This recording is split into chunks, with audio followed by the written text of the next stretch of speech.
Hi, I'm Chanel with Define Your Glow. Thank you so much for being here. If you're watching this video, you are in the very beginning steps of learning the practice of Kundalini Reiki, and you're going to be learning a lot about being a light worker and a healer as well, which is a very just exciting, amazing place to be.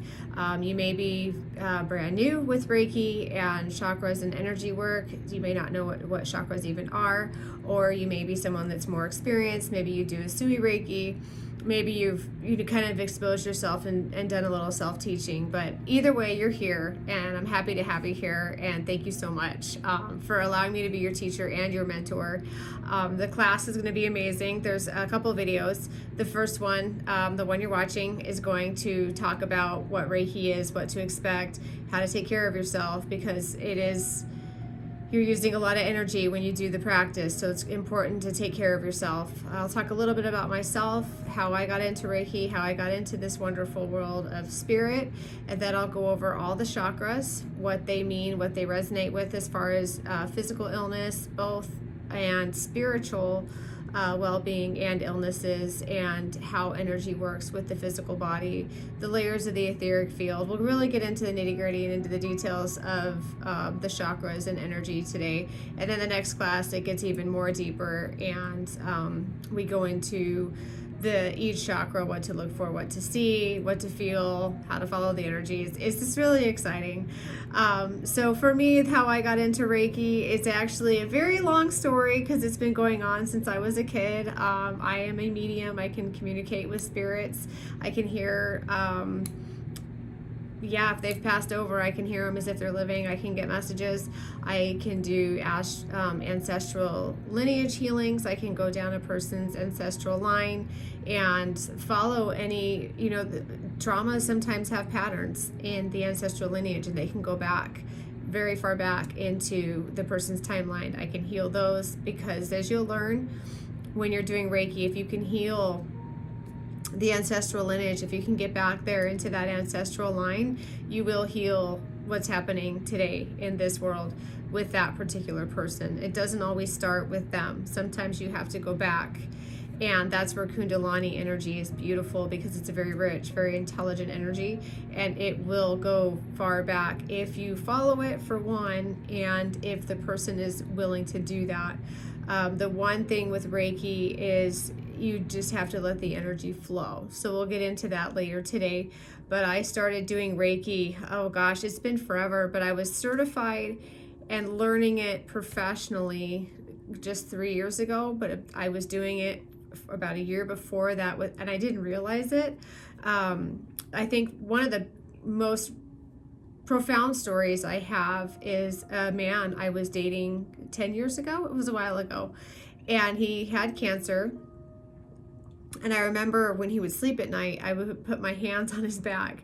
And at this time, I had no idea of anything. I was spiritual, but I didn't have crystals. I didn't understand archangels or guides. I just knew I believed in a higher power, but I didn't know anything else. And I would always put my hands on his back, and he'd be like, "What are you doing?" And I'm like, I just feel like if I do this, I'm gonna absorb that cancer. I don't want you to have cancer. I'm trying to take it away with my hands. And he'd always laugh and be like, whatever, And sometimes I'd do my feet too. Like I would put my feet and my hands on his back, and I would imagine myself pulling that cancer out of him. And I remember just closing my eyes and visualizing me pulling it away. And then I would breathe out, and that would be me breathing it out. Like I really felt like I was pulling it out of him and then exhaling it out. And that's Reiki, like not to that extent, but that's kind of the idea, kind of the concept. You use your hands, you tap into that person's energy. And the more I got into Reiki, the more I was like, I've actually been kind of tapped into this thing for a long time. Because when I was a kid, I used to do that. I used to heal myself when I used to get migraines when I was a kid, stress headaches and stuff. And I would heal myself. I wouldn't even take an aspirin. I would visualize energy and visualize colors and put my hands on my forehead, or sometimes I'd put my hands like this, and I would do like that and act like I was like wiping the headache off of my head. So there were just different things I did that made me realize that I was doing Reiki for a long time. The mediumship, that just kind of just came natural. Sometimes people ask me for advice on that. I can give a little bit, but it just came natural to me. So when it came to connecting and getting messages, I didn't really have any steps because it just happened. What I had to learn was to protect myself and to control it, turn it off and turn it on, so that I could go about my day and not drain my energy doing things I wasn't ready to do. So that's going to lead me to my next thing, self-care. With Reiki, self-care is huge. So use this time of learning to start creating new habits of taking care of yourself. And I'm not talking about like the fitness and, all that other stuff that's out there. I'm talking about everyday habits of taking care of yourself, like meditating, journaling. If you're into journaling is great. It's very healing. Not everybody's into journaling, so that's okay. But you do want to do something every day that allows you to shut your mind off and just be in your space and breathe. Because when you're doing Reiki on people, you are using your energy, and you do need to cleanse it and protect it and keep yourself grounded, so that with each person, you're like a clean slate, and you're not taking energy from one session into the next and then draining yours in the process. And then the next session, it might be worthless because you just don't have the energy to do it. So it's very important that every day, first thing in the morning, you wake up, you meditate, you brush your teeth. It's as funny as that sounds, but brush your teeth, drink some water, and just be in your space. Give yourself about 30 minutes at most. Even if you have to wake up early, just wake up, brush your teeth, and just be in your space, relax. If you want to sit outside, walk around. If you're not in an area where it's cold and snowy, you can walk around outside barefoot, have a cup of coffee, whatever you can do to just release and shake off anything that came to you at night while you slept, and just allow your energy and allow your body to just wake up. Don't wake up late and shoot out of bed. We all do it, but don't make a habit of it. You know what I mean? Where you're like, oh my God, I'm late. And then you want to meditate and you can't because you're trying to rush everything. So self-care is really important, which also does mean drinking water. Water is now your new friend. Drink it all the time, all day long, constantly. Water is a great refresher for the body. It's also excellent for cell transfer. And so physically, with cell transfer of nutrients to your body, which will keep your vibration high, but also transfer of energy back and forth. When you're hydrated and you're not drained and dehydrated and dry, and your blood's flowing and everything's flowing more fluidly, plus it's good for mobility in the joints, just everything about water. It's so good for you. So drink it constantly. If you can have it ice cold with like some lemon rind to help absorb any toxins that might be in it. Don't drink tap water. Absolutely, that's officially welcome to the world of bottled water. No more tap water, because the fluoride in tap water, one, it's poison, it's really bad for you, but also it does build up plaque in the pineal gland, which is a really important gland. It's right in the middle of your brain. It does affect the functions of the chakra systems and the energy. So you want to always keep that very clean. Now, if you really want to go extreme and you really want to work it, a lot of people go plant-based. They go completely vegan for the sake of the pineal gland. And you'll read research on there that shows that you're not taking in the energy of the animals when they're slaughtered. You're not taking in any of that fear. It's a personal preference. I am plant-based.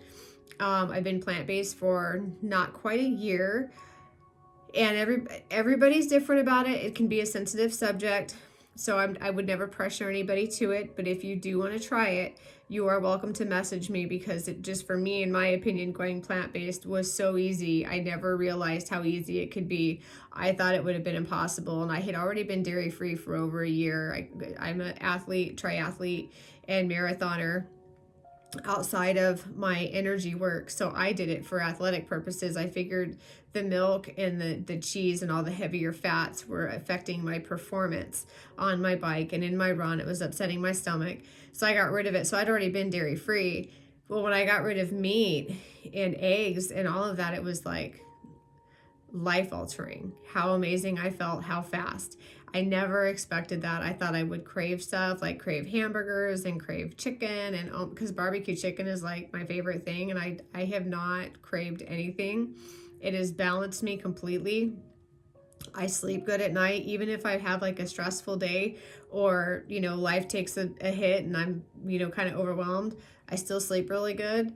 It's been a great experience. So if you want to try going plant-based and you really want to harness that energy and really take ownership of that pineal gland and your energy and your chakras, just let me know. I don't get into diets and stuff like that, but I can definitely give you really good ideas that'll make it very easy to transition over.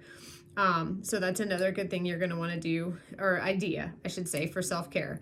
It's not a have to, but it's a great idea. I don't want you to be like, what, plant-based? Off. No, I'm not even watching this video anymore. I want you to just understand it's an option. It's another idea that's out there. Salt floats, though. If you haven't had a salt float, they are at most metaphysical places or spas. And that I highly recommend. That I think is a fantastic idea. All things salt. Pink Himalayan salt. Salt lamps in your room, in your office if you have one, at your workplace, in your bedroom next to your bed. Salt lamps are amazing. And salt floats are amazing, because salt floats, it's a huge pod, and a lot of people get really worried because they think they're going to be claustrophobic. The place where I go, the salt pod, I can stand on my knees, and the roof part of the pod is like still way up here. Like I still have to reach up to touch the roof. Like it's huge. It's really nice. And the way the salt works in these pods, there's over 1,000 pounds of salt in the water. So you're naturally buoyant. You don't feel like you're laying down, but you don't have to like paddle or move your arms to keep yourself afloat. You just lay on it and the water carries you. It's amazing. And you can just lay there in that salt and let it absorb those toxins. It completely detoxifies you, and your mind and your energy and your third eye just throb. It's amazing. And you cleanse your energy of all things, plus you enhance your energy, your intuition. All of those amazing things just light up because your body is just being wiped clean of any garbage that you might have on it. Emotional, physical, they're fantastic. If you're athletic or you like to run or work out, highly recommend for high intensity training. Like if you do like a long run or something, or a really hard workout, a salt float the next day is excellent for recovery on the muscles. It's very good for the physical body, but it's also excellent for your energy too. So highly recommend those. That's a great idea too. And the next thing you want to do, another idea for self-care, and again, this is suggestions, not have-tos. Feel free to do whatever makes you feel best and keeps your vibe high. It's all about high vibration, but high vibrational foods, fruits, veggies, all those things. Master seasoning. A lot of those dressing packets that are out there on the shelf make phenomenal seasonings. But get your vegetables, eat foods of color. Excuse me for yawning. Eat foods of color, bright, vibrant fruits and veggies of color, broccoli, carrots, apples, beets. And beets are great for blood flow and getting lactic acid out of the muscles, for like if you walk a lot or sit a lot, and the lactic acid just builds up in the blood flow of those muscles. It makes them feel tight and tired and fatigued. It's really good for that. But the high vibrational foods, the colors of the chakra systems, that will also help enhance and like enlighten your energy. So those are just a few ideas of self-care. Feel free to explore different options. The one I do that is more of like a have to is meditating and connecting. That's, you got to do it, because messages come to you from your guides, from the universe, and a lot of times they resonate with a person you're going to do Reiki on. Sometimes they resonate with yourself. Sometimes you get guidance on your path, on where you're supposed to go. It isn't necessarily not about you sometimes, but it's always about you and your direction where you're going. And the only way to get that, the only way to read that map of your life, like we all have it in the blueprint, it's called the Akashic. It's Akashic Records, and it is our little library of our past, our present, everything we need to know about ourselves, what's happened and why, where we're going, what we're doing. It's all of that. So the only way to access yourself and get to know yourself is through meditation and self-talk. So those are all options. Yoga is another one. If you're into yoga, have at her. Take some crystals with you. If you are aware of crystals, they're awesome.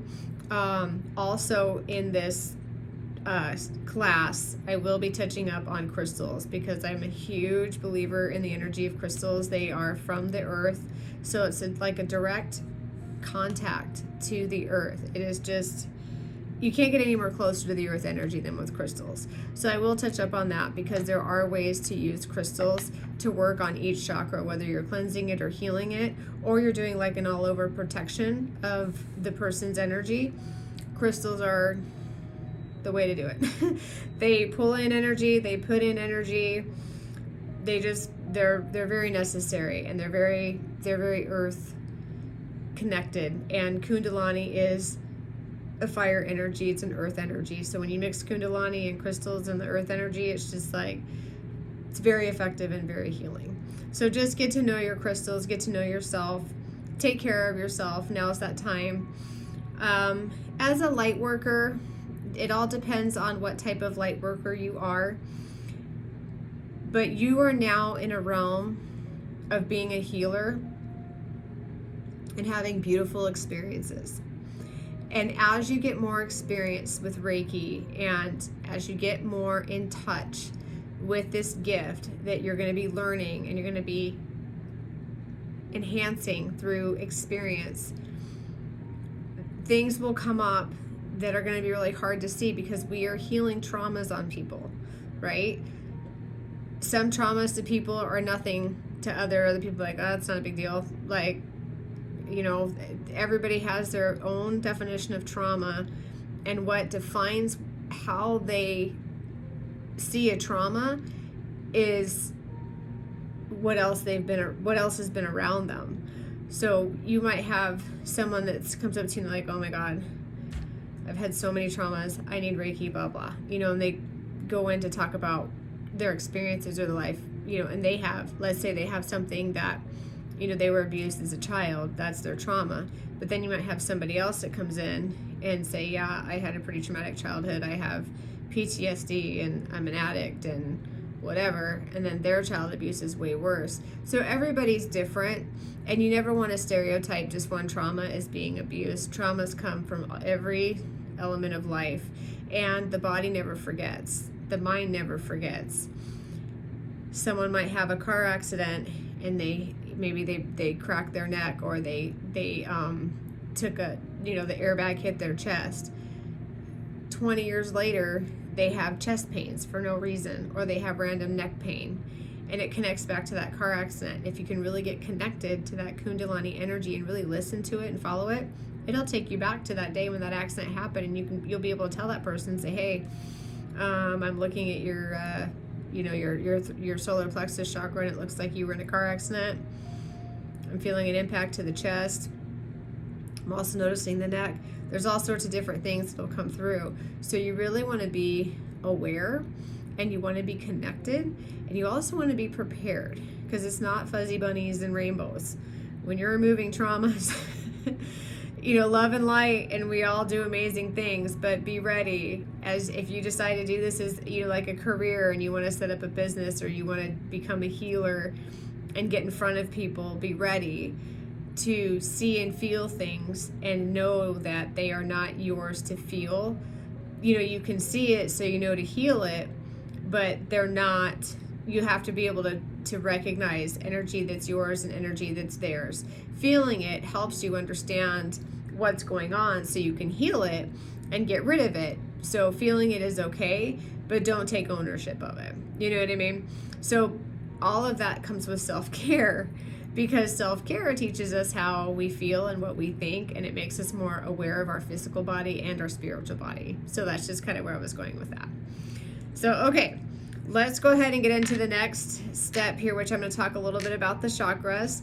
And of course, I have my notes here so I don't forget anything. By now, you would have received via messenger several different documents talking about Reiki, how to get started, what to do, yada yada, and all the details of closing a session and all that. So what I'm going to do first is I'm going to talk about the chakras.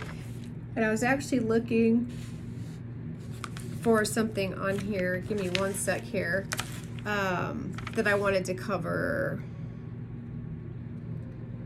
Oh yeah, okay. So before you do your session, I'm going to get into, I've got one more thing I want to mention, but before you do a Reiki session, whether it's on yourself or like a client or family member, whatever you're doing, you do want to ground yourself, okay? So there's a couple things you want to do before you even get started. And I will go over this more in the second video. I just like to let people know now, just so that they kind of know what they're getting into, because it's all ties together and to becoming a very beautiful, very gifted, just good healer. You want to have the abilities to cleanse and protect yourself as well as others. So cleansing is very important before. That way you remove any excess energy. Maybe you were at the store and the person next to you was very toxic. You didn't feel it because you were minding your own business, but their energy stuck on you, right? Or there might be other elements around you that either lowered your vibration or changed or shifted it. So you want to cleanse yourself. You want to make sure your chakras are in line. Plus you want your energy flowing really well, because you're going to be using it to do a healing and a cleansing on somebody. So your energy needs to be flowing really good. That means having all your chakras in a line, because the chakras, there's 7 of them. Well, there's hundreds all over in us, through us, but we're going to focus with Reiki on the primary 7. And then as you get experienced and you're more involved in the Kundalini Reiki group that you're in, with my teachings, that we talk about the other chakras. There's hundreds. There's chakras in our hands, our feet, they're all over us. But for learning Reiki, there's the 7 primary that run through us. It's like a pipe. And it's just the energy flushes through and it goes through our body. So you want to always make sure to have those in a line, because each chakra is like that, and they can get out of line. So they zigzag, and then you've got energy that's not flowing consistently and it slows down. So you want it to just always be straight and be aligned. The best way to do that, you can use a sage stick on yourself, and you just light it like this. Hold it over you, get over all your chakras, welcome in the light of the universe. You could even say a couple different things about cleansing yourself. I'm just removing any excess energy, toxins that no longer serve me or belong to me. Wave it around, welcome in the energy of love and light, ask for a high vibration for healing, clarity, get it right in front of your third eye, get it over your crown, and just kind of get all over and just really get yourself opened up to your intuition. You can do it with sage or with a Palo Santo stick. Either one of those will work. Selenite crystals are also a really good one. This is a selenite pendulum that I use for cleansing. You can use that, and you can just swing it in front of you. You can hang it up over the top of your head, pour that light into the crown. Sometimes I just use the crystal itself. I don't use it as a pendulum, and I'll just do this and rub it through my hands, get those chakras nice and cleaned out. Selenite's a wonderful crystal for cleansing. You can cleanse other crystals with it. It is a salt base, so it can't get wet or it will dissolve. But you can place it around other crystals, because what selenite does, it absorbs negative energy, but it doesn't hang on to it. So you never have to cleanse selenite. Selenite's always awesome. It's just always happy to do its thing. It's a very high vibrational crystal that you can use for connecting to spirit. But like I have a couple crystals here, like I have my spirit quartz, and I can just sit there and hold it like that, just to keep it there for a little bit, let it absorb any negative energy from when I used it in a Reiki session. You know what I mean? So you can use it for different things. So selenite's another great way to cleanse all over. Another thing you can do is dust yourself off. And this technique you can do throughout the day. If you work in an office environment that's sometimes toxic, or Maybe you're in a toxic relationship. Just dust yourself off. Get those arms and just dust yourself off. Dust off your stomach, dust off your legs. Shake your arms out. And then I'll like kind of do this. And just dust yourself off. It's just like taking off the dirt. Take a couple deep breaths. Feels really good. I love doing this. Dust off the legs all the way down to your feet. Dust off your hands. And then I'll do that. And then relax. And then just kind of sit in your space for a minute. Let that energy through. And that's another good way to cleanse. So once you've gotten yourself cleansed, now you're ready to begin your session, okay? Now after the session, you want to cleanse again, and you always want to wash your hands. I have a salt lamp at my table where I do treatments on my clients. Now most of my stuff is distance though. I am global and I have clients all over the world. I only have, like, I work part-time locally and I work full-time globally. So part-time, I just have my room with my salt lamp and I wrap my hands around it.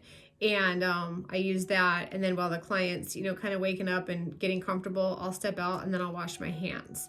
And then after they leave, then I dust myself off and I either use smudge or sage or Palo Santo, and I smudge myself. That cleanses out their energy, that cleanses off my energy, and then I'm ready to go for my day. Plus it protects me. Which leads me to another point. I've had people ask me, oh my God, you're working in people's energy. What if something evil comes through? What if, they mess with darkness, or what if they're cursed, stuff like that. So good news is you will see that stuff.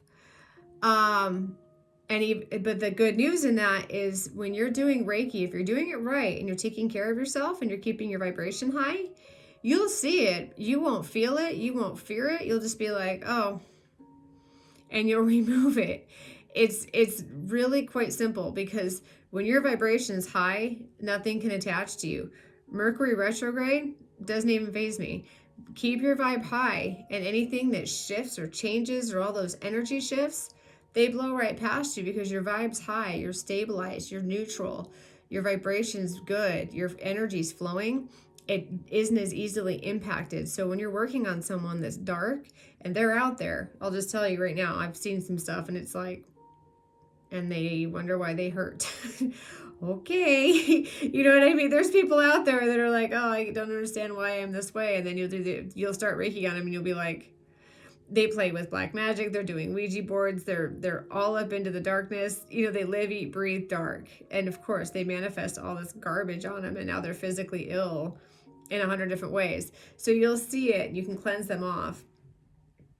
And it won't stick to you because your vibration's high. Now the other thing too though is if, like, let's say you're going through a lot in life, but you're still a Reiki practitioner, you're doing your thing, and maybe you're going through a breakup, or maybe, a loved one has passed over, or financial struggles. You have all these issues going on. Vibration's kind of low. Now you go in and you work on somebody that's really dark. What's going to end up happening in most situations, you'll see a little bit of it. You won't really recognize it, and you'll be exhausted at the end of their session. You will be drained. And it's because your vibration wasn't high, so you pulled in their fatigue and their exhaustion because their vibration's low. Now you own it. It was like an energy exchange. And you can cleanse yourself, but you really are going to want to take a nap. You're really going to want to eat really good that day, drink a lot of water, all those kinds of, take precaution, really. But for the most part, keep your vibe high, take deep breaths, take care of yourself. That's the one beauty of Kundalini Reiki and being a Reiki practitioner in general, is you have to take care of yourself. No more excuses. So when someone's like, oh, can you do this? Can you do that? And you get to say, no, I'm taking a nap. And it's important because I am a healer. I'm a worker of light, and everything that I'm doing requires my energy. So I have to preserve it. So no, I'm taking a nap. And it's totally acceptable. Okay, so now I'm going to get into the chakras, and today in this video I'm just going to explain what they are. I'm not getting into details of the deep details of what you might see in Reiki. I'll cover up on a little bit, but for the most part, I'm just going to talk about the chakras. So, with the chakras, before you begin a session, you're going to cleanse, you're going to ground. On every session, you want to get grounded, and you want to ground the client and connect to that Mother Earth energy. And now I'll get into details on that as well when we go over how to do a session, which is in the next video. But today, you want to ground. So that's going to start at your feet, and that's going to bring me into explaining the first chakra. So, with the earth energy, with Kundalini, it is a fire energy. And Kundalini, there's stories out there that came from, someone had a vision and, they visualized the Kundalini energy in the serpents and it came to them. There's all these ideas, it's from India, it's from China. The fact is, it's energy. It's been around for thousands of years. The label and the use of it, that came around in different centuries, depending on the culture, really. But it is a serpent energy, depending on where you're at. In Chinese, in China, they call it the serpent energy. And India, there's another name for it. I apologize, I don't remember, but it's similar to a serpent. And everybody has Kundalini access. You'll hear about the Kundalini awakening. And then there's Kundalini Reiki. So in the very base of your root chakra is this little coil of fire energy just sitting there waiting to be activated. And it's a coil, just like a serpent. And then when it's activated, it does this through our body. And the great thing about it is when you activate it and you start using it, it can weave into different parts. And when you follow it, if someone has heart problems, it'll stop and it'll just weave around the heart and you'll see it. Or if they have spiritual heart issues like a breakup, a broken heart, you'll see it just all over the place. So I'm listening. I got a sidetrack on this. I'm totally getting off track on the video, but kind of cool. I was just getting ready to talk about the root chakra, and the music I'm listening to, the root chakra, was up. So I thought that was, sorry, that's why I looked. I'm like, no way. It actually brought up the root chakra symbol, and all of that was kind of cool. So anyway, so with that, with the energy, it weaves and it's in the base of the root chakra waiting. So it's down deep, like in our spine, in our tailbone, and the root chakra is just above that. Now the root chakra is the first of the 7 chakras, and the way the chakras work when they're placed through our body is the lower the chakra, the less spiritually connected and the slower spinning. So as you move up the chakra system, they spin faster and faster. And then of course, when you get to the third eye and the crown at the top of the head and the third eye here, they're spinning very fast because they're spiritually connected. They're getting you out. They're literally propelling you out into ancestral realms,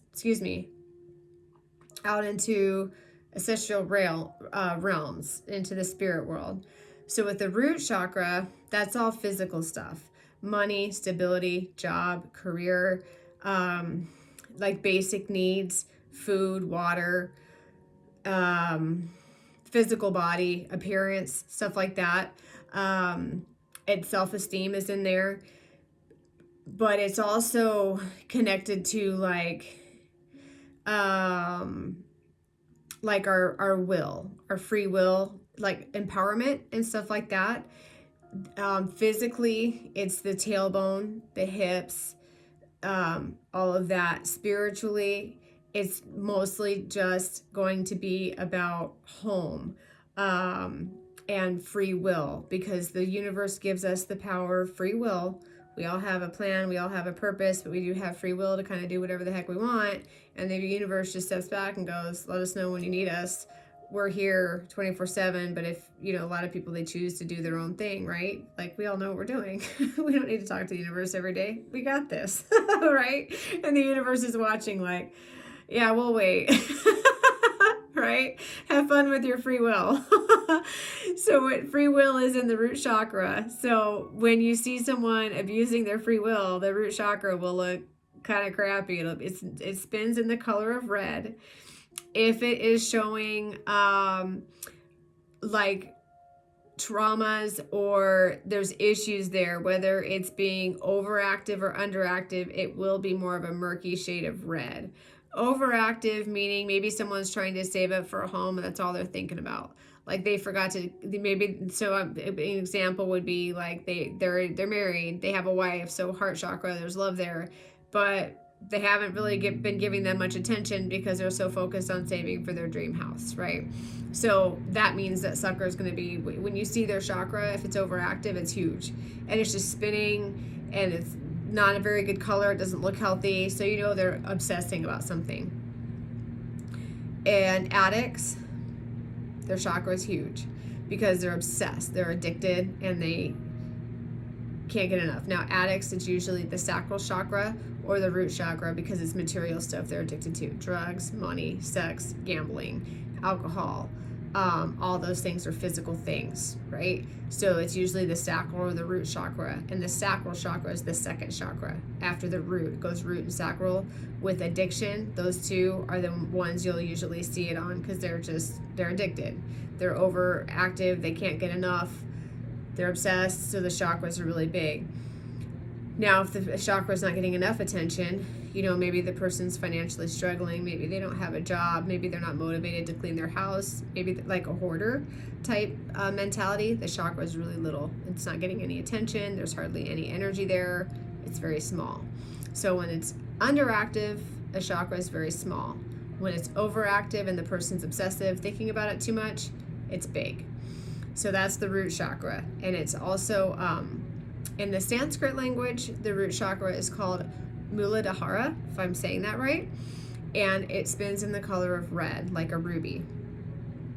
Now with that, crystals that go with the root chakra would be a garnet, most red crystals, and crystals that are good for grounding because it's a root chakra. So you root meaning grounded to the earth, just like a root. So that would be I just drew a blank. Carnelian, jasper. Here's a cherry jasper that I have. This is a great root chakra crystal. Carnelian's a really good one. It's more orange. Carnelian's usually for sacral or solar plexus, but you can use it for root chakra. Here's a carnelian. Garnet, let's see, garnet, jasper, carnelian, those are all really good ones for the root chakra. Now when you get into the sacral chakra, that chakra is going to be orange, and it's also the element of water, and it's emotions like fantasies, relationships, sex, not just sexual passion, but just passion in reference to like what drives you, what are you passionate about, what gets you up in the morning, those deep passion things that you're really passionate about something, creativity, and there's also like emotions, feelings, stuff like that. It's just above the root chakra. So like you have the root chakra that sits in your spine. The sacral chakra literally sits like right where all your sex organs are, basically just below your belly button. So physically for women, you're going to see like the ovaries, the uterus, any maternal organs. Men, the pancreas, their sex organs are all going to be around that. And that also is the same if it's overactive, which if someone's really sexually active or they have multiple partners, their sacral chakra will be a little bit bigger. Women that have had hysterectomies or miscarriages, abortions, they'll actually like, you'll see the chakra spinning and there'll be like a dark spot, like a hole or a block. And I'll get into blocks and cords and holes in just a minute when I get through everything, but a hole or a block or a cord is basically just like an issue with energy. It's not flowing right. And when someone's had like a serious trauma to that particular chakra, you'll see like a dark spot. And with women, with those type of surgeries, you'll see a man with pancreatic cancer, you'll see just an open, it literally looks like a hole. It's like a black hole in it, and you'll see it because the energy's turning, like it turns in the orange, so it's going to be spinning, and you'll just see this spot on it where it's not turning, and that tells you there's something going on. And then you can look into that, connect, and go from there. So the next chakra after that is your solar plexus, which is the element of fire.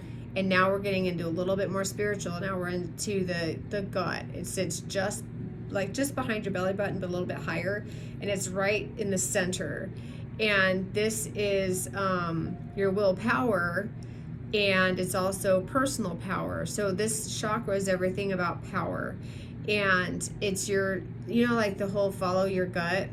This is where your guides are. This is that how they communicate with you, because our mind, sometimes we're driven by ego. Our heart, sometimes it's broken and we're blocked. The gut, that's where our guides are going to listen to us. And when you have that gut feeling, like, sometimes you're like, I don't feel right, I'm not getting on the plane. It's going to crash, stuff like that. That's that gut feeling. Follow it. Those are your guides. They're giving you messages. They're there. They are present in your space. They're present in your physical body and your spiritual body. And that chakra is right there. So now we're moving up to more spiritual. So it's spinning just a little bit faster. When your your solar plexus is imbalanced, a person might have like self-sabotaging behaviors. They might have a hard time making decisions, because the solar plexus, that's where your decisions are made, right? Like, this is your willpower. This is your another connection to your free will. Like, you're moving, you're growing, you're learning, and this is giving you the ability to do that. It's almost like it's yellow. It's like the sun. It powers up and charges you. So if you're having issues with that, you might not be motivated. You might be the type of person that kind of just doesn't feel like leaving the house. You call in sick to work a lot. There's like excessive issues with control because you're feeling a sense of loss. There's all sorts of different issues that can go on in the solar plexus that really raise a lot of flags that someone's struggling. And control issues that are a big one are like OCD, that obsessive compulsive, because you've lost so much. So now with that solar plexus, you're using your free will to try to control everything so you don't experience any more loss. That's another issue you can have. Physically, you'll see stress issues with, like, if a lot of people hold stress in their stomach, IBS, Crohn's, you'll see that. People with anxiety, not so much heartburn, but acid reflux. You might see heartburn depending on what starts it, but acid reflux, you'll see that. And you'll even see acid reflux as far up into the throat as well, depending on how severe their acid reflux is. You could even see that in the throat as a physical issue too. So when their solar plexus is out, that's when it could be any of those ailments, especially anxiety or OCD, obsessive compulsive, insecurity issues, not feeling motivated with their life or feeling like they don't have any direction. That's a solar plexus issue. Okay, next. The heart chakra. Oh, you know what? Excuse me. Solar plexus stones, the crystals that you want to use with the solar plexus. Pardon me. I have to cut myself off there.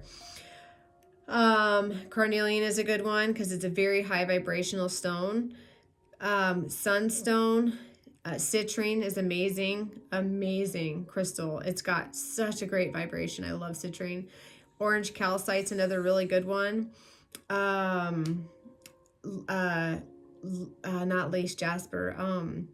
I think it's called, fancy agate. I think it's what it's called. It's an agate, and it's orange, and fancy lace agate is what it's called. And it's different shades of orange and gray. It's really neat looking. That's a great one for the solar plexus as well. So those will definitely give you connections to tapping into that solar plexus energy for healing and cleansing. So the next the next chakra is your heart chakra, which the Sanskrit word for heart chakra is anahata, if I'm not saying that right. And it is the element of air, and it turns in a very, very beautiful, like green, like a jade. It's very pretty, like a true green, and it's very bright. Now we're getting into our life force. We are now getting into spirit, right? Like, this is our all things. It's the energy of love, and it's not just relationship love or I love you. It is that universal force of power of love coming out of that heart chakra that's right smack in the middle of your chest.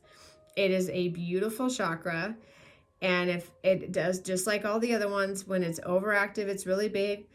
When it's underactive, excuse me for yawning, when it's underactive, it spins small, just like that's just the norm of the chakras. So overactive might be someone that's obsessed about getting a partner. They might be obsessed with somebody at work. You know, they're seeing themselves in the relationship with somebody and they can't get over it. Insecurity issues, really feeling down on yourself, poor self-talk, low vibration, that it's going to be spinning really small.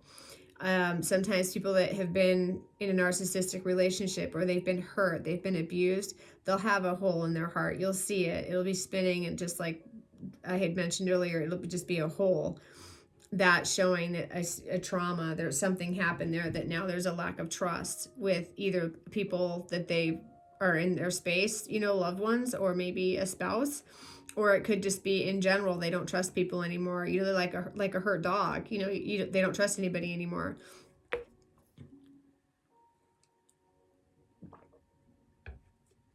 So with that, all of that encompasses change, transformation. What is happening in our life that is influencing change, that's engaging us into a time of transformation? What's going on? So that's all in the heart, and you'll see it. And then if you were to like do a tarot card, and let's say you drew a transformation card, it had a butterfly on it, maybe it had a crow, which is the death of the old and something new coming in, that could be something on the heart, you know, because there's transition there, there's things changing, their emotions are shifting, there's energy happening there. So it's a lot of like physical connections with that. It's connected to the heart, the lungs, the thymus, which I'll get into it later, but the thymus, the heart, and the sacral connect with women who have had abortions. You will see the abortion on the thymus. You won't see it on the sacral. Now you'll see the physical scarring of it, but the actual spiritual side of it with the child, you'll see on the thymus, because the thymus gland secretes the hormone needed for conception. So when someone has an abortion, it traumatizes, and it's a beautiful thing. I've seen it many times, and it's pretty awesome because it really validates just how profound and how beautiful childbirth is. Because if someone's had an abortion or a miscarriage, they've lost a baby, however it may be, you will see the actual abortion itself, or however they lost the child, on the thymus chakra, or on the thymus chakra by the thymus gland. And then you'll see the heartbreak, usually on the heart, for that loss. You'll feel that there. And then you'll see the physical scarring on the sacral. So just a little step aside to just explain that real quick, because the three are kind of linked. But that's something that you will see on very traumatized women. And you can heal that, and we'll get into that later. But that's the heart chakra, and it's green. So a lot of really good crystals for the heart chakra. Of course, the rose quartz is a really good one. I have a rose quartz sphere here. It's a very beautiful, very soft pink crystal. Rose quartz or rodnite is a really good one. It's really cool looking. It's brown and pink, and a bunch of like different shades of pink and brown. It's really pretty. Aventurine, which is a great crystal for abundance, is also really good for the heart. It's a very cool, very pretty green, high vibrational crystal. And it does resonate with the heart in the sense of abundance, but it's also a fantastic crystal to use to manifest money, as is jade.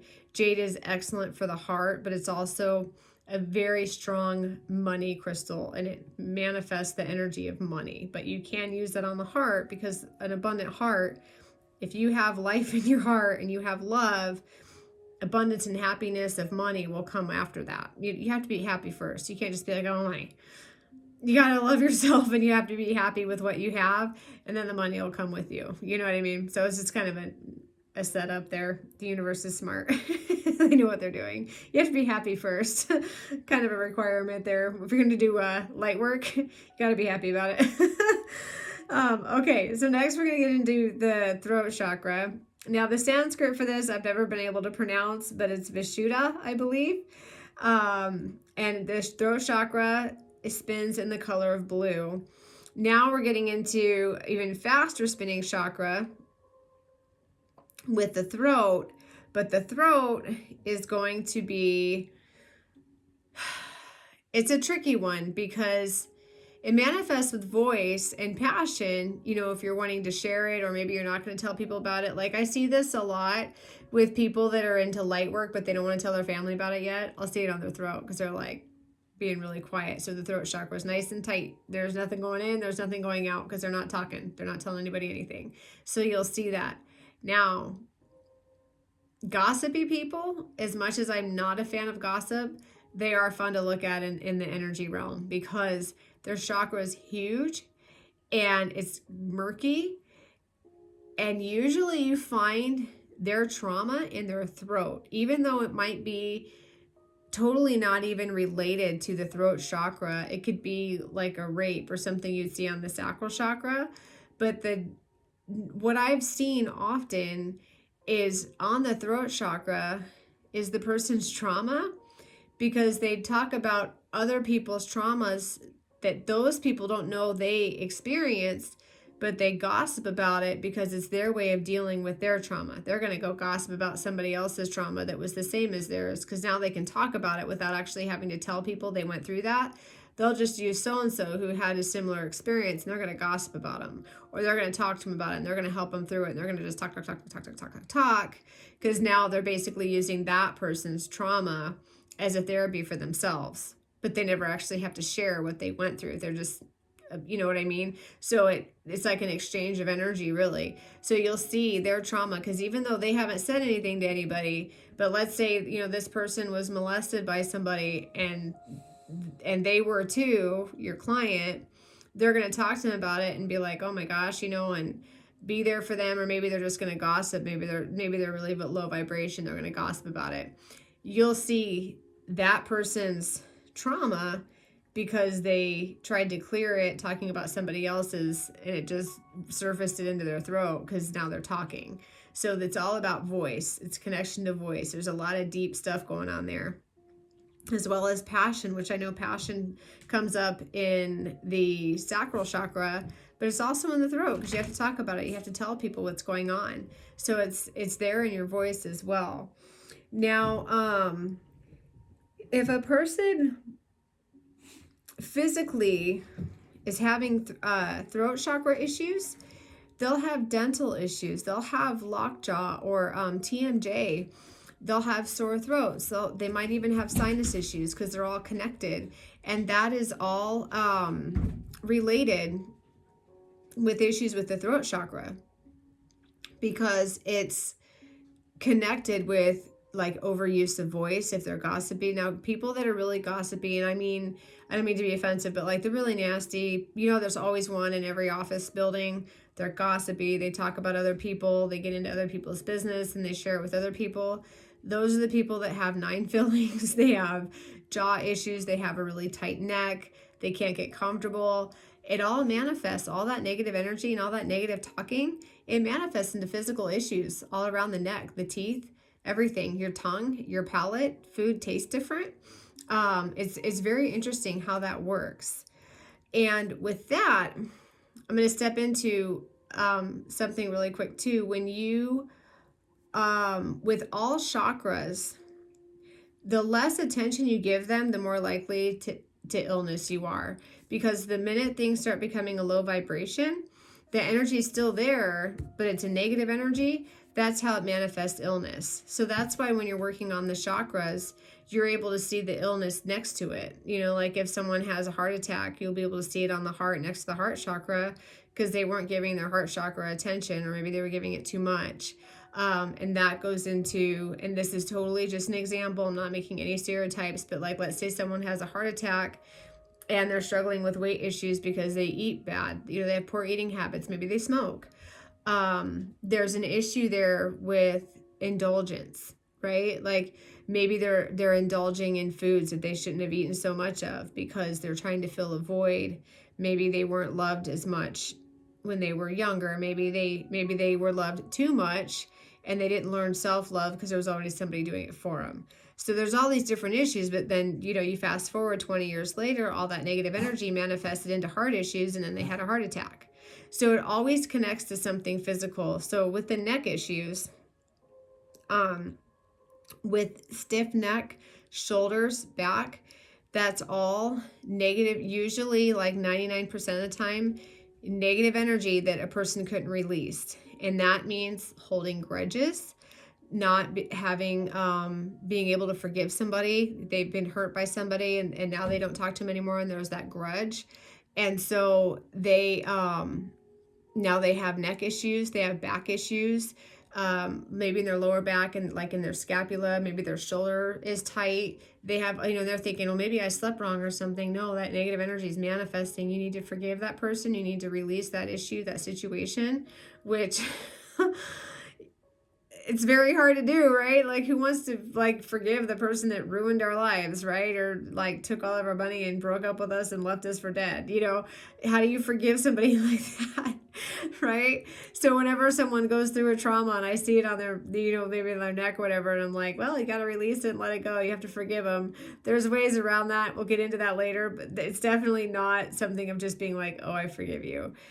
It's forgiving the situation and thanking them for the growth, right? Because you learn from it. You're not going to repeat that mistake. If you do, there might be an issue there, but just nonetheless, neck issues, back, shoulders, something needs to be released. There's a really heavy trauma that's usually connected to a person that you haven't been able to forgive, and it manifests around the throat because you're not speaking that forgiveness and letting go of that aggression. All right, so next is the third eye, which everyone talks about. Oh, I want to have my third eye open. Can you open my third eye? Be careful what you wish for, because the third eye is a very beautiful thing. But if you don't have control over your spirit connections and your energy, anything can come to you. Anything can come to you. I'm just thinking about my past experiences. My third eye opened kind of on its own. I started getting into paranormal and reading houses, reading active destinations, and doing mediumship readings, right? Like, it was amazing. I could walk into any building that was haunted and be like, oh, there's a guy over there. He's really upset, blah, blah. There was a girl over there. She was murdered, and she's really sad about her daughter because after she died, her daughter got taken to her aunt's. I mean, like, I could see stuff and hear it. They could talk to me. Third eye was wide open, and I'm thinking, wow, this is so great. Well, at the time, this was, God, probably 10 years ago, I didn't understand the importance of respecting energy and the importance of protecting it and also controlling it. And dark stuff came to me. It was very scary. So when your third eye is open, when you have it open, you make sure that you're protecting your energy and you're keeping it cleansed and also keeping your vibration high. Because if you're a very low vibration person, maybe you're struggling with depression, maybe you're struggling with, internal issues with self-love. Maybe there's things going on there that need work, and you somehow through some process, you get your third eye cracked open. Dark stuff's going to see it and be like, ooh, low vibration, sweet. And it will come to you. So when you open your third eye, you want to be ready, you want to be vibrant, you want to have a high vibration, you want to be connected and just feeling love. You want to have your heart chakra cleansed and just feeling abundant and loved. That way, when you open your third eye, love and abundance and beautiful things come to you and you have these amazing experiences, right? So you want to keep, it's all about love and respect for the energy. And I mean all energy. Gratitude, love, respect, all things. And then as you open that third eye, that's what comes to you. And that's what you see, that's what you work with, that's what creates that path that you're going to start traveling on as a light worker and a healer. So with the third eye, that's your pineal gland that I was talking about earlier. They're all connected. They're right there in the middle. The pineal gland is literally like right smack in the middle of our brain. It's right in between the left and the right hemispheres. And your third eye is right here. And it does spin in the colors of like a lavender and white, almost like a purple color. And now this one's very fast spinning because now we're connected to spirit. We have our visions, our intuitions, wisdom, insight. There's all sorts of different things. Creativity's in there as well, thinking outside the box. And then, of course, the physical ailments are your brain, eyes, ears. All those things are connected into that third eye area. So it's all through here, like that. You have your eyes, obviously for vision, but third eye vision. Most of sessions I do with Reiki, my eyes are closed. I don't look at the person at all. I'm literally, everything's being done through my third eye, which is part of the process. Also, the Sanskrit name for third eye is Anja. And that is when you, the color again is the purple, and sometimes you'll see it with blue. Imbalance with the third eye, you're going to have kind of a cloudy mind, which means you want to ground yourself. You want to cleanse your third eye. You might feel stuck. It's almost like having writer's block. If you've ever had that feeling of like, oh, I'm going to write everything down. I'm going to, like writing stories or whatever. And all of a sudden you're like, I can't get through. Like, I don't know. That's third eye issues. So now third eye, it's important to cleanse it. The crystals that go with third eye, amethyst is a great one. Clear quartz is a good one. Fluorite. The citrine one called, the quartz one called hematite quartz is excellent for grounding, but it's also really good for cleaning your third eye. And then labradite's a really good one. This is the amethyst I usually use for connecting, and you literally can just put it right here. Essential oils work really well too, but crystals, when you're doing Reiki, the amethyst is always a winner, especially with the crown. Now the crown, that's when you're getting into astral planes and you're getting into the realms of spirit and working with spirit, and you keep that crown open. And then there's also the solar star chakra, which is above it, and I'll get into this later, but there's chakras that keep going, and depending on what chakra you're in, that's what determines how far out into the spirit realms you're going to be traveling on an energy plane through the use of your third eye, but also through the use of your crown. It's like your boat that's getting you navigating through these different realms. It's so beautiful. It's so beautiful. So you want to keep your crown really clean and really open. And again, you can use selenite's a really good one. I'd mentioned that earlier for cleansing crystals. You can use it to cleanse and open your third eye and your crown. Amethyst is another really good one.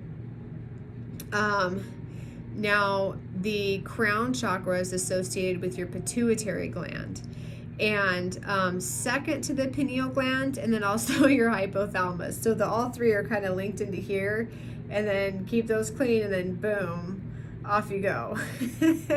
Have a great trip.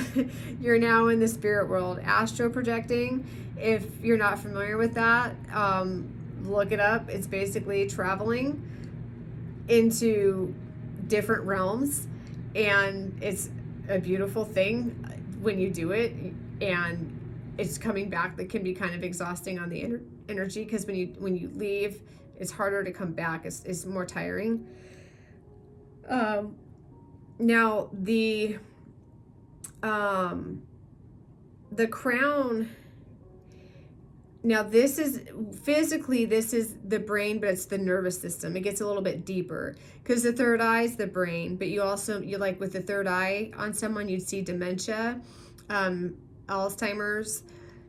If they had a stroke, you'd probably see that on the third eye area. Now crown is going to be more like Parkinson's, the other, like the nervous system diseases, MS, multiple sclerosis, all those nervous system diseases that affect our nerves, affect our muscles, and do different things to our bodies, that start with the brain and the nervous system. You'll see it around the crown, and in the brain, like up on the top is where you'll see it. Seizures, epilepsy, you'll see that up there too. It just depends on what the person's been exposed to, what negative energy they've been around that had them manifest. And of course, it's manifesting, meaning the energy is just spinning. It's negative. It hasn't been released. And it just sits in that space. And eventually an illness is manifested. So that's how that would happen on the crown, which also, that's white and purple. Now, for me, when I'm doing Reiki on most people, I see all white and silver up here. And in the third eye, I see mostly, like, it almost looks like a cloudy white and purple. But for the most part, you will see on the crown, it's white and purple. And then the Sanskrit for that is Sahasrara. Pardon me for my not being able to say that. But that's the Sanskrit word for that. And Sanskrit is just the older language for the chakras. So this is also going to be like transcendence, connecting to the gods, the goddesses, spirit realms, archangels, all of those things. That starts with your crown. Now, with that being inactive, you're just going to be closed off to spirit. You won't be able to connect. When you're doing Reiki, it won't feel right. If you're doing Oracle or Tarot readings, they might be a little off, or maybe you're just not feeling connected. All those different things. So those are your chakras. Oh, and then of course, your crown is your fastest spinning chakra for those 7. So there's that on the 7 chakras. You've got all of them straight through you, all the way up to your crown. Now, when you get out of your body, you do have the Earth Star chakra that's below the feet that you use for grounding. It's about 2 feet below your feet into the earth. And then you also have your Solar Star chakra that comes up out of here. So if you were to stand up, you'd put in a line and go straight through all the chakras and channel that energy. And then, of course, you have them on your hands. You have them on your feet. So that's the breakdown of the chakras. We went through self-care, cleansing, protecting, the importance of it. We covered all the chakras, and we'll get into the details more of each chakra when you're healing and cleansing in the second video, like what you'll see, what you'll experience. We went over grounding. I'm just checking off my list here. Keeping your vibe high with high vibrational foods and self-care. And light work, what you can expect. Okay, so we're all set there. I highly recommend to go ahead and take a look back over the notes. With the Kundalini energy, the one thing I do want to say, in the notes, you will see there is an article that I shared. It's not my article. It is from another source that I do reference in your information. But they do talk about how Kundalini is so quick. You can heal somebody in 5 minutes. Oh my gosh, you can connect and heal somebody. It's super quick. It is a quick energy. You don't want to heal somebody in 5 minutes. And here's where I'm going to get into a little bit on etiquette. When you're working with energy, you never want to rush the process, because the whole point of working with energy is patience, because most times the issue was caused because the process wasn't done right. It was rushed. It was delayed. The person didn't act on their energy, or the person tried to force it because they wanted this when they were supposed to have that. And they keep pushing and pushing and pushing for what they want versus what they're supposed to have. So there's all these issues going on. So you never want to rush it. So the whole, oh, you can do Kundalini in 5 minutes. Yes, but do you want to? Be selective in those times. Like, I use the whole 5 minute thing. Like, that's my real quick, like with all my sessions, I tell my clients, I will be in touch with you the next day. I want to make sure the Reiki energy is good. You don't have any residual. If you do, let me know. I'll just do a quick dust off. And it's literally, that's exactly what you're doing. I'm taking whatever's left over of their energy and I'm dusting them off. It takes me 5 minutes, maybe 10. 10. 5 to connect, 5 to dust them off, and then I'm good. So that's really the only time I would use the whole, it only takes 5 minutes to heal somebody, is when I've already worked on them and I'm just following up the next day and I'm removing any residual. Otherwise, it's a beautiful process. You want to respect that energy. You want to respect the universe for giving you the gift of healing, right? Like, if it's truly your gift and you are a good, gifted healer, you want to have a profound respect and gratitude for it. So with every session, thank you for this gift of healing. Thank you for being present in this space for healing so-and-so with, their energy or whatever. Always show gratitude. Always show respect. When you're working on somebody, you will be reaching out to their higher self, which, for those of you who are new to energy, the higher self is the soul person that knows the blueprints. They have the DNA to that person's life. They are there to communicate with them and guide them, much like a spirit guide. But there's just that connection when you talk to yourself. You've got to have conversations with yourself. That's the higher self. So when people come to me, I let them know I'm only going to see what you're ready to release. So don't feel like you have to lay here on my table and worry that you're not going to like it, or worry that I'm going to see something you went through. Just know that I'm only going to see what you're ready to show. Now with that, that's when you want to really respect the person's space, because as your intuition develops through this Kundalini energy with working with it, and as you get more advanced, you want to be able to respect what you see, because you're not going to see pretty things all the time. You're going to see them getting beat up by a boyfriend when they were younger. You're going to see them possibly getting beat by a parent or being abandoned. You're going to see them living in the system, overdosing. You know, we all have these horrible traumas that kind of make us who we are today. And as a healer and a light worker and working with the divine, your sole responsibility when they come to your space is to release that energy that's attached to those issues and help remove that trauma and help heal their energy, and that will heal their physical being. So it's all tied together, and it's important to have respect and gratitude for that, because it's a life issue that they've been carrying with them, and they didn't even know it until they came to the table and you said, hey, I can see on your root chakra you lived in several homes. Were you an orphan? You know, and they'll go, oh my gosh, how'd you see that? Oh, well, there's a hole this big in your in your root chakra. I can tell that you've never really had a stable home, you know, and they're bouncing around from house to house because they never learned how to get rooted. So there's a million different reasons out there why you want to just be respectful and loving, and just always have that space of love. As soon as someone comes into your space for Reiki, just have that awareness of love and gratitude, and then bring that with you into the session and use that energy, and that will help with the process of healing.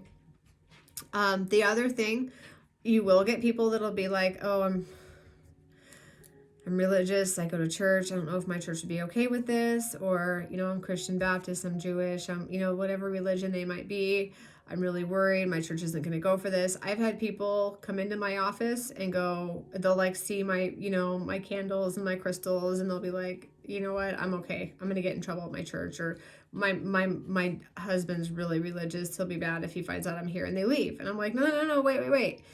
So what I tell people who are religious and feel either offended or nervous or uncomfortable with the, you know, the gift of Reiki, I just tell them, bring your God with you. I love that you have a spiritual connection to religion. That's amazing. Please bring your God with you to your session. If you want to lay on my table and you want to pray and talk to your God the entire time, I'm all for it. I will use that energy of that prayer. I will use that energy of love that you have for that God that you believe in and that religion that you're devout to, and I'm going to use it in your session. It will be a beautiful session. And they always are. Their heart chakra is huge. I flow through that energy. I'm able to find traumas, delicately remove them, and discuss with them. So I just tell them, bring them with you. I invite your God with you. I don't have anything against gods because I do Reiki. I don't have anything against any religion. It's what people believe in. It's a beautiful process. They believe in something that's good. That's all that matters. Bring it to the table. Now, if it's someone that's like, I work in darkness, I'm, you know, a demon person, or I'm so inexperienced with darkness because I don't touch it. Like, no way. But if they're like, I'm doing seances and blah, blah, blah, then I most likely will be like, bye. Take your darkness and we'll have a nice day. I don't touch it. But if they're coming with me to heal and they, you know, they're hoping to get rid of some of that, yeah, absolutely, lay down. Let's do this. So please bring your God, bring your religion to the table.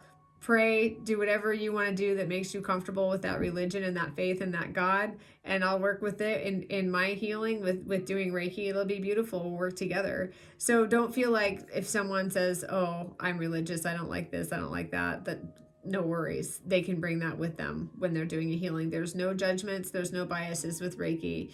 It truly is working with the energy of love and light with the sole purpose of healing and releasing, because a person has to release the negative energies to avoid physical and emotional illness. So it's just a beautiful process. So with that, I'm going to let you go. Go ahead and look over the notes, and you can message me anytime. Plus, you're in the Kundalini Reiki group. You're welcome to post there and share. I love that group, and I encourage you to be active in it. Comment, question, brag. If you have a really good experience, feel free to brag about it. By the time you get the next video, we will have done your first attunement. The energy will be active. And in that video, I'll teach you how to use it and how to get connected. And then, going through a Reiki process and, what you can expect to see on different things and go from there. So like always, if you have any questions, message me and we'll get in touch soon to do your attunement. And thank you again for being in this realm of love and light and taking that first step into being a healer and working as a light worker. It's pretty exciting. It's awesome. And learn self-care, create good habits. If you have any questions on any of that, message me. Connect to your crystals, get to know them well. And with that, you have a great one and live with high vibrations. And I'll talk to you soon.